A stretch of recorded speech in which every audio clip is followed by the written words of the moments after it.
Horror कहानियाँ TV. गूंज। रात के ठीक 1 बजे तेज बारिश और कड़कड़ाती बिजली में अपने घर की बालकनी में खड़ी सुमन खोई खोई कुछ सोच रही थी। अंदर आ जाओ ना। उसके घर के अंदर से आवाज आती है। तब भी सुमन काले अंधेरे में खड़ी न जाने किसका इंतजार कर रही थी, जिसमें से एक औरत अपने 2 बच्चों के साथ उसके पास वाले घर में लाल रंग की एक कार से उतरती है और बारिश में भागती हुई सामने वाले घर में चली जाती है। हेलो, कौन? मेरा कुछ सामान तुम्हारे पास है, लौटाओगी नहीं? आपका क्या सामान? कौन है आप? और मैं तो इस घर में कुछ सेकंड्स पहले ही आई हूँ। आपको यहाँ का नंबर कैसे पता चला? मम्मी, हो सकता है कि जो फैमिली यहाँ पहले रहती हो ये कॉल उनके लिए हो। नहीं नहीं, ऐसा नहीं है। बाहर कड़कड़ाती बिजली एक अनजान आदमी के फोन ने नेहा को डरा दिया था। वो फौरन कॉल रख देती है। चलो बच्चों, कमरे में चलते हैं, मैं तुम्हें सुला देती हूँ। पर यहाँ इतने अंधेरे में तो कुछ भी नहीं दिख रहा। मम्मी, फ्लैश लाइट ऑन करो ना।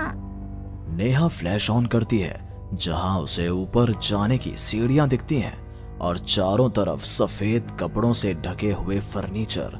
तभी नेहा की 3 साल की बेटी उससे कहती है, मम्मा घोस्ट। नो माय लव, ये तो वाइट क्लोथ्स हैं। चलो ऊपर, मम्मा आपको स्टोरी सुनाएगी। सुननी है ना? चलो चलो चलो। नेहा स्ट्रॉबेरी को गोद में उठाती है और रोहन के साथ सीढ़ियां चढ़ना शुरू करती है। एक एक कदम उसे ऐसा एहसास हो रहा था मानो वो सीढ़ियों पर नहीं दलदल में कदम रख रही हो। ये मेरे पैर सीढ़ियों में धंस क्यों रहे हैं?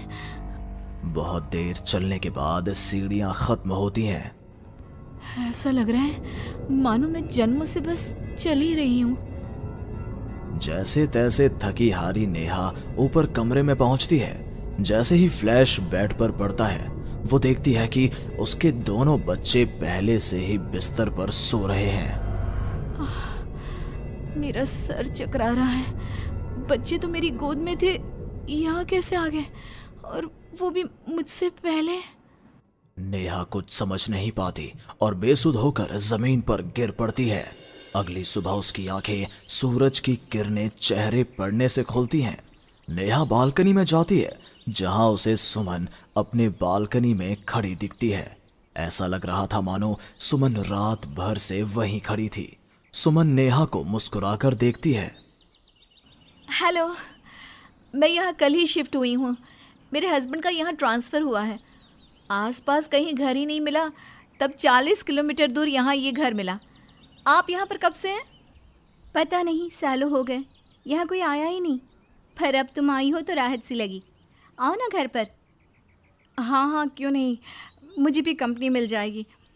वैसे कल रात ना यहाँ कुछ अजीब महसूस किया मैंने। मैं आकर बताती हूँ। नेहा सुमन से मिलने उसके घर जाती है और पिछली रात हुए इंसिडेंट के बारे में उसको बताती है। ये तो कुछ भी नहीं है नेहा। ऐसे तो कई इंसिडेंट्स मेरी एक फ्रेंड के साथ भी हुए हैं और रोज होते ही हैं। सुमन अपनी कार में बैठी अपने नए ठिकाने की ओर बढ़ रही थी। जंगल के बीच से गुजरती वो खुद से कहती है, ये सिविल इंजीनियर्स की लाइफ ना बड़ी मुश्किल है। कहाँ जंगल झाड़ी में रहना पड़ेगा।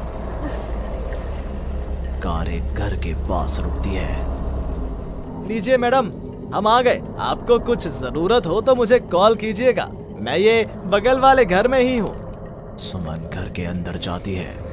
डाइनिंग टेबल पर पहले ही खाना रखा हुआ था, पानी का ग्लास भी, टीवी ऑन ही था। ऐसा लग रहा था मानो अभी अभी यहाँ कोई था या है। चलो, कंपनी अच्छी है, सब अरेंजमेंट्स मेरे आने के पहले ही कर रखे हैं। सुमन खाने की टेबल पर बैठती है, जहाँ 5 लोगों का खाना परोसा हुआ था। ये 5 प्लेट किसके लिए सर्व कर दिया? हाथ है। सुमन अपनी प्लेट से खाना शुरू करती है और उसी वक्त बाकी 4 प्लेटों से भी खाना गायब होने लगता है।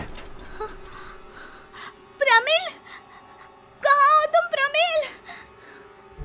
सुमन भागती हुई अपने ड्राइवर के घर पर जाती है। सुमन क्या देखती है कि प्रमिल जमीन पर गिरा हुआ है। फर्श पर हर तरफ खून ही खून।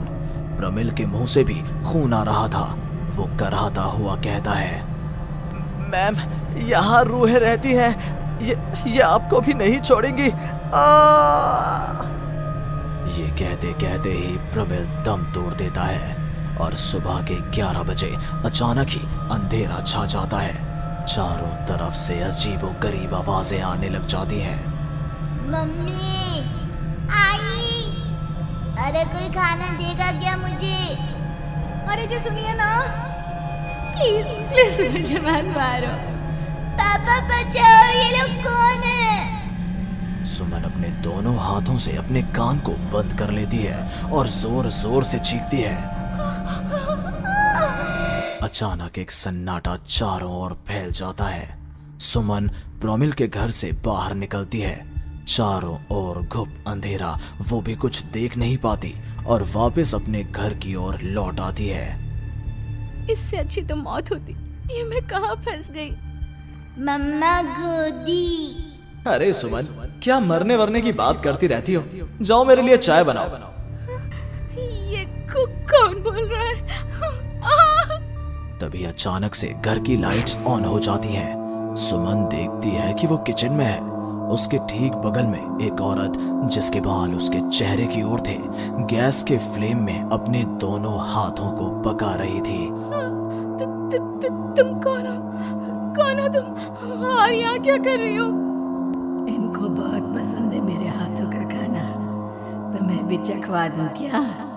कर्कश आवाज में ये कहती हुई वो औरत झट से सुमन के हाथों को आग में डाल देती है। सुमन चीखती रहती है पर वो औरत उसके हाथों को नहीं छोड़ती। तुम्हारे पेट में एक बच्चा है ना, सुन लिया मैंने। और औरत ये कहती सुमन के पेट पर हाथ फेरने लग जाती है और उसके पेट में हाथ डालकर मांस का टुकड़ा बाहर निकाल कर खा लेती है। मेरा बच्चा। ये तो कुछ भी नहीं, उधर देखो। वो औरत दीवार की तरफ इशारा करती है। दीवार पर खून के ऐसे धब्बे थे मानो नवजात शिशुओं को उसी दीवार पर पटक पटक कर मार दिया गया हो।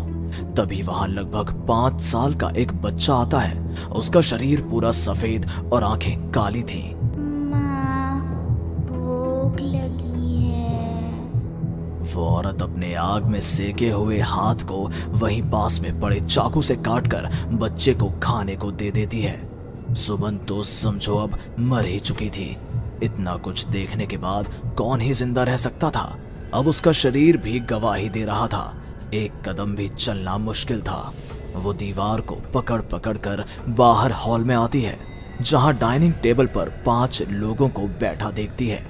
बिना सर का एक आदमी टेबल पर अपने बीवी और 3 बच्चों के साथ बैठा था। सभी सुमन की ओर देखते हैं। मम्मी, तुम मेरी मम्मी बनोगी। यहाँ हमारी जैसे बहुत से लोग रहते हैं, बहुत सारे। फिर उस लड़की का क्या हुआ? वो अब जिंदा है? हाँ, उन लोगों को एक जिंदा इंसान भी चाहिए था जिसे वो रूहें रोज मारे, रोज। पता नहीं कितनी ही रूहें हैं, आज भी 1-2 तो दिखी जाती हैं। वो लड़की तो बस निकलने का राह ढूंढ रही है, पर वो निकलेगी कैसे? क्या कोई तरीका है? हाँ, किसी और को उन रूहों के हवाले कर देना यही एकमात्र रास्ता है। तो उसने किसे उन आत्माओं के हवाले किया? किया नहीं, अब करेगी। तुम्हें ये वही घर है और वो लड़की मैं हूँ। अलविदा नेहा।